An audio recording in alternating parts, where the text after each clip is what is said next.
வணக்கம் மக்களே. ரயான் கூக்லர் இயக்கத்துல மைக்கேல் பி ஜோர்டன், ஹேலி ஸ்டெயின்ஃபீல்ட் மற்றும் பலர் நடிப்புல வெளியாகி இருக்க ஒரு ஹாரர் த்ரில்லர் படமான சின்னர்ஸோட ரிவ்யூ தான் நம்ம இந்த வீடியோல பார்க்க போறோம். ஸோ ரிவ்யூக்குள்ள போறதுக்கு முன்னாடி நீங்க இப்பதான் நம்ம சேனலுக்கு புதுசா வரீங்கன்னா அடுத்த வீடியோ பார்த்து முடிச்சதுக்கு அப்புறமே உங்களுக்கு பிடிச்சதுன்னா மறக்காம சப்ஸ்கிரைப் பண்ணிட்டு பக்கத்துல இருக்கக்கூடிய இந்த பெல் ஐக்கானையும் பிரஸ் பண்ணிக்கோங்க. இப்போ நம்ம வீடியோக்குள்ள இருக்கலாம். இந்த படத்தோட கதை ட்வின் பிரதர்ஸ் 2 பேரு அவங்களோட பாஸ்ட் எல்லாத்தையும் மறந்து திரும்ப அவங்களோட சொந்த ஊருக்கே வந்து ஒரு நைட் கிளப் ஸ்டார்ட் பண்ணி செட்டில் ஆகலாம்னு சொல்லி பிளான் பண்ணி அந்த நைட் கிளப்போட இனாகிரேஷனுக்கு அந்த ஊர்ல இருக்க எல்லாரையும் இன்வைட் பண்றாங்க. பட் அவங்க இன்வைட் பண்ணாத ஒரு சிலர் அந்த நைட் கிளப்போட இனாகிரேஷன் வந்ததுக்கு அப்புறம் நடந்தேறிய சம்பவங்கள் தான் வந்து இந்த படத்தோட கதைன்னு சொல்லலாம். படத்துல எனக்கு பிடிச்ச விஷயங்களை பத்தி சொல்றதுக்கு முன்னாடி ஒரு விஷயத்த சொல்லிக்கிறேன். இந்த படத்தோட முதல் 1 மணி நேரத்தை நீங்க பொறுத்துக்கிட்டீங்கன்னா படம் முடிஞ்சு வெளியில வரப்போ ஒரு நல்ல படம் பார்த்தோம் அப்படின்ற திருப்தியை கொடுக்கும். ஏன்னா அந்த அளவுக்கு உங்களோட பொறுமை அப்படின்றது அந்த முதல் 1 மணி நேரம் பயங்கரமா சோதிக்கும். ஏன்னா இவங்க அந்த கதையை செட் பண்றதுக்காக எடுத்துக்கிட்ட டைம் ஆகும், அந்த கேரக்டர்ஸை டெவலப் பண்றதுக்காக எடுத்துக்கிட்ட டைம் ஆகும் தான் வந்து அந்த நான் 1 மணி நேரத்தை பார்க்குறேன். பட் ஒரு படமா பார்க்குறப்போ அந்த முதல் 1 மணி நேரத்தோட சுவாரஸ்யம் அப்படின்றது ரொம்பவே கம்மியா இருக்கும். பட் அந்த 1 மணி நேரத்தை கடந்து அடுத்தடுத்து படம் முடிகிற வரையுமே வந்து அது பயங்கரமா வந்து ஹெல்ப் பண்ணியிருக்கும். இந்த ஸ்டோரியை டெவலப் பண்றதா இருக்கட்டும் சரி, அந்த ஸ்டோரியில இருக்க கேரக்டர்ஸ் கூட நம்ம கனெக்ட் பண்றதுக்காக அவங்க எடுத்துக்கிட்ட டைமும் சரி, இது எல்லாமே வந்து ஒரு பாசிட்டிவா தான் வந்து படம் முடிஞ்சு வெளியில் வரப்போ நமக்கு தோணுச்சு. எனக்கு அப்படிதான் தோணுச்சு. அந்த படத்தோட பெரிய plus music and sound tracks. இந்த கதையோட ஒரு அங்கமாவே வந்து மியூசிக் பெரிய ரோல் பிளே பண்ணியிருக்கும். படம் ஆரம்பிச்சதுல இருந்து அங்கங்க வர சவுண்ட் ட்ராக்ஸா இருக்கட்டும் சரி, அதுவும் ஒரு பார்ட்டி சீனு, அந்த பார்ட்டி சீன்ல ஒரு பீரியட் ஆஃப் டைம் வரையும் மியூசிக் பிளே ஆகிட்டே இருக்கும். அது ஒரு மாதிரி வந்து பயங்கரமா மூட் அப்படின்றத வந்து செட் பண்ணி விட்டு போயிடும். அதுக்கப்புறம் வேம்பயர்ஸ் எல்லாம் சேர்ந்து ஒரு சவுண்ட் ட்ராக் ஒன்று இருக்கும், அதெல்லாம் வந்து பக்காவா இருந்தது. அது மாதிரி ஜாலியாகவும் அதே சமயத்துல ஈரியாவும் இருக்கும். இந்த மாதிரி படம் நெடுகிலுமே வந்து இந்த மியூசிக் அப்படின்றது அந்த கதையும் சரி அந்த சீனையும் சரி சூப்பரா எலிவேட் பண்ணி காமிச்சது உண்மையாலுமே வேற லெவல். அண்ட் இந்த படத்தோட காஸ்டிங் ரொம்ப சூப்பரா இருந்தது. அண்ட் இந்த கேரக்டர்ஸ் டிசைன் அண்ட் டெவலப்மெண்ட்மே வந்து ரொம்ப பக்காவா இருந்தது. அதுக்காக அவங்க அந்த எடுத்துக்கிட்ட முதல் 1 மணி நேரம் ஒர்க் பண்றது வர்த்து வருமானு சொல்லக்கூடிய அளவுக்கு அந்த கேரக்டர்ஸை ரொம்ப சூப்பரா டிசைன் பண்ணியிருந்தாங்க. ஸோ எல்லாருக்குமே வந்து ஒரு நல்ல ஸ்பேஸ் அப் பண்றது இருந்தது. அந்த கேரக்டர்ஸ் எல்லாம் வந்து நம்ம கூட கனெக்ட் ஆகிற மாதிரியும் அந்த கேரக்டர்ஸ் நம்ம மனசுல பதிகிற மாதிரியும் வந்து அந்த கேரக்டர்ஸை அருமையா எழுதியிருந்தாங்க. ஸோ அதுக்கான ஜஸ்டிஃபிகேஷன் வந்து ரொம்ப சூப்பராகவே வந்து எல்லா ஆக்டர்ஸும் அவங்களோட ஆக்டிங் மூலமா கொடுத்துருந்தாங்க. ஸோ ஸ்பெஷலி வந்து மைக்கேல் பி ஜோர்டன் ட்வின் பிரதரா ஸ்மோக் அண்ட் ஸ்டேக் அப்படின்ற கேரக்டர்ல பிளே பண்ணியிருப்பாரு. ஸோ அந்த 2 கேரக்டருக்குமே வந்து நல்ல டிஃபரன்சியேஷன்ஸ் இருக்கும். அதே மாதிரி இவருமே ஆக்டிங்ல அதை சூப்பரா போர்ட்ரே பண்ணியிருப்பாரு.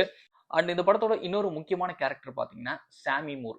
இந்த கேரக்டர்ல மைல்ஸ் கேட்டன் சொல்லக்கூடிய ஒரு நியூ ஆக்டர் தான் வந்து பிளே பண்ணியிருப்பாரு. பட் அவர் ஒரு புதுமுக நடிகர் அப்படின்ற மாதிரியே தெரியாது. அந்த அளவுக்கு அந்த கேரக்டரை அவ்வளோ சூப்பரா வந்து பிளே பண்ணியிருப்பாரு. உண்மையாலுமே அவருக்கு அடுத்தடுத்து வரக்கூடிய படங்கள் எல்லாம் வந்து ஒரு மிகப்பெரிய படங்களா அமையும் நினைக்கிறேன். அந்த அளவுக்கு பொட்டன்ஷியல் இருக்கக்கூடிய ஒரு ஆக்டர் தான். அந்த கேரக்டருமே வந்து ரொம்ப சூப்பரா இருந்தது. அந்த கேரக்டருக்கான டெப்த் அப்படின்றது படத்துல ரொம்பவே அருமையா இருந்தது. அண்ட் ஹேலி ஸ்டெயின்ஃபீல்ட் மேரி அப்படின்ற கேரக்டர்ல பக்காவா பொருந்திருந்தாங்க. இந்த கதைக்கு இவங்களோட கேரக்டர் ஒரு சின்ன டெப்த் ஆட் பண்ணியிருக்கும். இவங்களுமே ரொம்ப சூப்பரா ஆக்ட் பண்ணியிருந்தாங்க. அந்த ஒரு பர்டிகுலர் சீன் அப்படின்றது உண்மையுமே பயங்கரமா இருந்தது. அண்ட் ஸ்லிம் அப்படின்னு சொல்லக்கூடிய அந்த கேரக்டர் எல்லாரோட ஃபேவரட் கேரக்டரா இருக்கிறதுக்கு சான்சஸ் இருக்கு. அந்த அளவுக்கு அந்த கேரக்டர் வர இடங்கள் எல்லாமே வந்து ரொம்ப சூப்பரா இருந்தது. அண்ட் அந்த கேரக்டர்ல நடிச்ச ஆக்டருமே வந்து பக்காவா நடிச்சிருந்தாரு. அண்ட் வில்லன் கேரக்டர் பிளே பண்ண ஜேக் ஓ கானல் அவருமே வந்து ரொம்ப சூப்பரா நடிச்சிருந்தாரு. அண்ட் மற்ற சப்போர்ட்டிங் கேரக்டர்ஸ் எல்லாருமே வந்து பக்காவா நடிச்சிருந்தாங்க. அண்ட் டெக்னிக்கலாவும் இந்த படம் ரொம்பவே ஸ்ட்ராங்கா இருந்தது.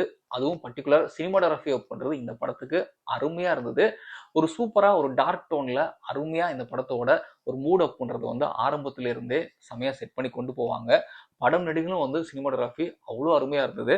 அந்த படத்தோட கதை பண்றது ஒரு வழக்கமான கதையா இருந்தாலும் ரயான் கூக்லரோட ரைட்டிங்ல சில டெப்த் அப் பண்றது லேயர் பை லேயரா அவர் ஆட் பண்ணி படம் ஆரம்பத்தில இருந்தே இந்த கேரக்டருக்கான ஜஸ்டிஃபிகேஷன் இந்த கதைக்கான ஜஸ்டிஃபிகேஷன் அப்படின்றது நிறைய இடங்கள்ல அவர் கொடுத்திருந்தாரு. ஸோ அது உண்மையிலுமே ரொம்ப நல்லா இருந்தது. அண்ட் ஹாரர் மூமெண்ட்ஸ் பொறுத்தளவுக்கு பயங்கர த்ரில்லா இல்லைனாலும் சில இடங்கள்ல அந்த ஜம்ப்ஸ்கேர் அப்படின்றது ரொம்ப சூப்பரா ஒர்க் அவுட் ஆகியிருந்தது. அண்ட் இந்த படத்தோட ஒரு பெரிய பிரச்சனையா நிறைய பேருக்கு தோணக்கூடிய விஷயம் பார்த்தீங்கன்னா இந்த படத்தோட பேசிங். அதுவும் முதல் 1 மணி நேரம் சொல்லவே தேவையில்லை, பயங்கர ஸ்லோவா தான் போகும். பட் ஓவராலா வந்து ரயான் கூக்லரோட டைரக்ஷன் வந்து பக்காவா இருக்கும். அது படம் முடிஞ்சு நம்ம வெளியில வரப்போதான் வந்து ஆக மனுஷன் வந்து செம்மையா உனக்கு குக் பண்ணி கொடுத்துருக்காரு, நம்ம தான் ஆரம்பத்தில் ஒரு தப்பா நினைச்சிட்டோம் அப்படின்ற மாதிரி ஒரு ஃபீல் தான் வந்து எனக்கு கொடுத்தது. அதுவும் இல்லாமல் போஸ்ட் கிரெடிட் சீன் அப்படின்றது வந்து படத்துல ஒரு சீன் இருக்கு, அது உண்மையுமே நல்லா இருந்தது, ஒரு சூப்பரான ஒரு டச் இருந்தது. அண்ட் இந்த படம் நடக்கிற காலகட்டம் பார்த்தீங்கன்னா 1930s. ஸோ அந்த காலகட்டத்தில் இருக்கக்கூடிய அந்த ப்ராப்பர்ட்டிஸாக இருக்கட்டும் சரி, காஸ்டியூம்ஸு, மேக் ஓவர், இது எல்லாமே வந்து ரொம்ப சூப்பராக பண்ணியிருந்தாங்க. செட் ஒர்க் எல்லாமே வந்து அருமையாக இருந்தது.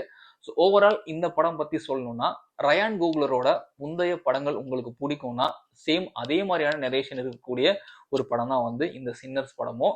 ஸோ என்னதான் வழக்கமான கதையாக இருந்தாலும் இதை ப்ரெசென்ட் பண்ண விதம் வந்து உண்மையாலுமே ரொம்ப சூப்பராக இருந்தது. கதை மற்றும் கேரக்டர்களுக்கு இம்பார்ட்டன்ஸ் கொடுத்து படத்தை எழுதின விதம் வந்து உண்மையாலுமே சூப்பர். ஸோ அதுக்காகவே வந்து நீங்கள் இந்த படம் பார்க்கலாம். ஸோ இந்த படத்துக்கு என்னுடைய ரேட்டிங் வந்து 10க்கு 7.5 கொடுப்பேன். ஸோ நீங்கள் இந்த படம் பார்த்துட்டு உங்களுக்கு எந்த அளவுக்கு பிடிச்சது அப்படின்றது வந்து கீழே கமெண்ட்ல மறக்காம பதிவு பண்ணுங்க. மற்றும் ஒரு சூப்பரான வீடியோவில் சந்திக்கிறேன். நன்றி.